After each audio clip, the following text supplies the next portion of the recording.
Donald Trump speaks at Dayton rally. According to The Guardian, Trump predicts bloodbath if he loses election and claims Biden beat Obama. Let's see. Trump said, New York Times, Trump says some migrants are not people and predicts a bloodbath if he loses. Of particular note are three news stories. One out of NBC News, which is still up. I am recording this on Sunday night, on the evening of the 17th, about 8 p.m. Eastern. NBC News still has this on their front page. It's not at the top anymore. I imagine it was at the top earlier. The news story is Trump says there will be a bloodbath if he loses the election. CBS News had a news story, apparently. It is not appearing on their front page anymore. In Ohio rally, Trump says there will be a bloodbath if he loses the election. So it looks like they've kind of moved that story down, and I'll show you in a second, it was apparently a top story for CBS News. And then there's this one, which apparently is still top and center for Rolling Stone on their website. Potential 2024 chaos, election deniers refusing to certify results. I said that too fast. They've apparently moved that story, which is this one. Trump says there will be a bloodbath and elections will end if he isn't reelected. This spin, of course, has backfired, and I'll show you why it's spin if you haven't seen the clip yet. But credit to the Twitter handle End Wokeness, and they posted this. It looks like 2:14 a.m. March 17th. So they did some research, I guess, and they caught the trend. And kudos to them for posting this. We are witnessing the invention of the bloodbath hoax in real time. Unfortunately for them, we have X, which is, of course, Twitter. And those three headlines I just highlighted, NBC News, CBS News, and Rolling Stone, which are essentially all the same headline, that Trump is saying there's going to be a bloodbath if he isn't elected. Now, let's listen to this clip so we can actually hear in context what the orange bad man actually said.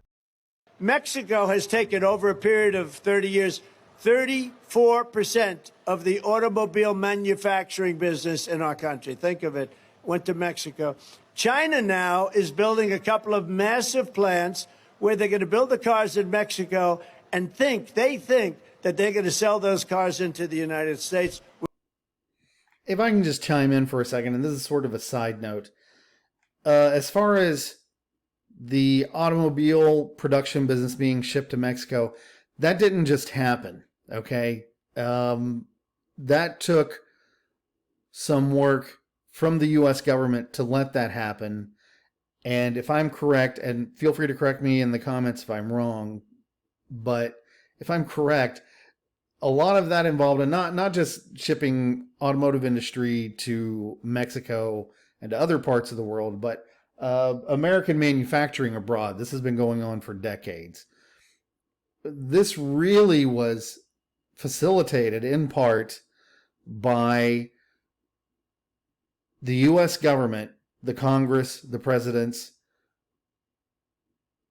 passing legislation, enacting legislation that actually incentivized the shipping of these jobs overseas for these companies. They wanted it anyways, and they lobbied for it because they could get cheaper labor abroad.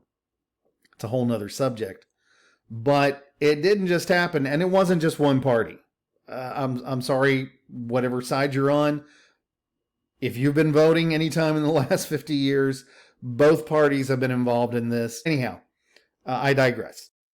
With no tax at the border. Let me tell you something to China. If you're listening, President Xi, and you and I are friends, but he understands the way I deal, those big monster car manufacturing plants that you're building in Mexico right now, and you think you're going to get that, you're going to not hire Americans, and you're going to sell the cars to us. No, we're going to put a 100% tariff on every single car that comes across the line, and you're not going to be able to sell those cars. If I get elected, Now, if I don't get elected, it's going to be a bloodbath for the whole.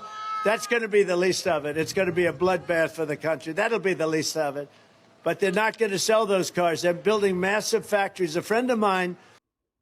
And that, ladies and gentlemen, is the bloodbath that Trump was referring to. He was saying it was going to be an economic bloodbath for the U.S. auto industry if he doesn't get elected. He was not trying to incite violence. He was not trying to encourage people to rise up and overthrow the government and start shooting people. This is absolutely preposterous. And the fact that these people in these types of news organizations, I mean, it's unfathomable. I don't have the words. I mean, for the kind of people who are working at news organizations that should be, you know, these were once very prestigious, highly respected news organizations, to actually do this sort of blatant, selective reporting and taking statements out of context. In this day and age, when people are walking around with portable media studios that they can broadcast to the world in their pockets, the stupidity, the ineptitude required to think that you can actually get away with this. But this is a big one, and this is why I say this, and this is why I felt like it was important to do a video on this.